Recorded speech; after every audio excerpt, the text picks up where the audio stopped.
নমস্কাৰ মই ডক্টৰ ৰুণা মই কৈ আছো আৰোগ্য চাইল্ড ৰিহেবিলিটেশ্যন চেণ্টাৰ নগাঁও অসমৰ পৰা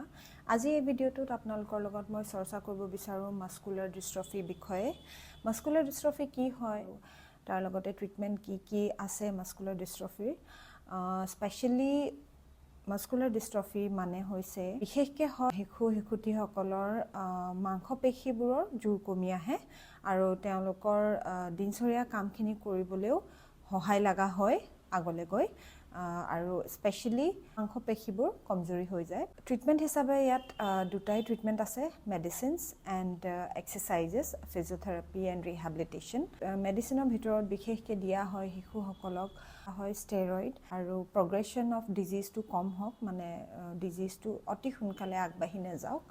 আৰু তাৰ লগতে ফিজিওথেৰাপি এন্ড ৰিহেবিলিটেশ্যন দেখা পোৱা যায় যে যোনসকল শিশু সৰুৰ পৰাই ফিজিওথেৰাপি এন্ড ৰিহেবিলিটেশ্যন কৰায় এক্সাৰসাইজ কৰায় ঘৰত কৰায় বা চেণ্টাৰত কৰায় তেওঁলোকৰ যোনখিনি এবিলিটি সেইখিনি মেইনটেনেন্স খুব ধুনীয়াকৈ হৈ যায়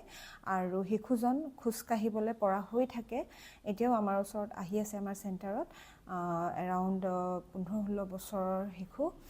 আৰু এতিয়ালৈকে তেওঁ 8 বছৰৰ পৰা আহি আছে আৰু এতিয়ালৈকে খোজকাঢ়িব পৰা হৈ আছে আৰু এনেকুৱাও শিশু দেখিছোঁ যোনসকল শিশু 9-10 বছৰতে বেডৰিডেন হৈ যায় বিচনাত আহি যায় একো কৰিবলৈ এবিলিটি বাকি নাথাকে অক্ষম হৈ যায় নিজৰ দৈনন্দিন কামখিনি কৰিবলৈ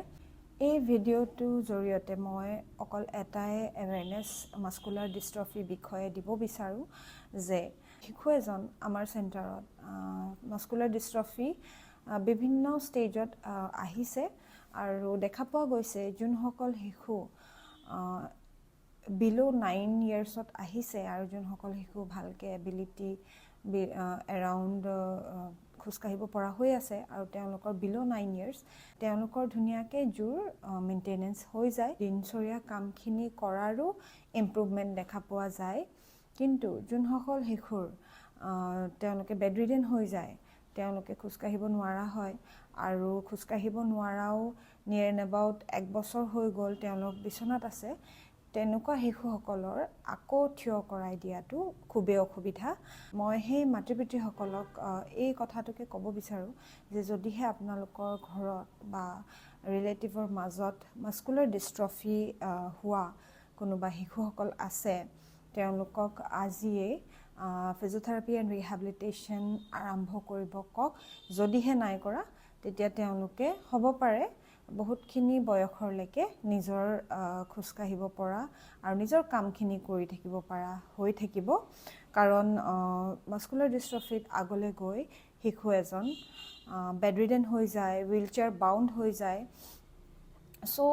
কম এজতে যদি প্ৰপাৰ থেৰাপি আৰু মেডিকেশ্যন একেলগতে চলে তেতিয়া শিশুজন বয়স বাঢ়ি গৈ থাকিলেও তেওঁলোকে নিজৰ কামখিনি নিজে কৰিবলৈ সক্ষম হৈ থাকে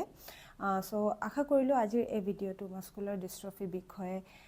মই অকণমান কিবা এটা আপোনালোকৰ লগত চৰ্চা কৰিবলৈ সক্ষম হ'লোঁ আৰু এৱেৰনেছ এটা দিবলৈও সক্ষম হ'লোঁ আৰু যদি আপোনালোকৰ কিবা সুধিব লগা থাকে মাস্কুলাৰ ডিষ্ট্ৰফি বিষয়ে এই ভিডিঅ'টোৰ তলতে আপোনালোকে কমেণ্ট কৰিব পাৰে আকৌ লগ পাম নেক্সট ভিডিঅ'ত নমস্কাৰ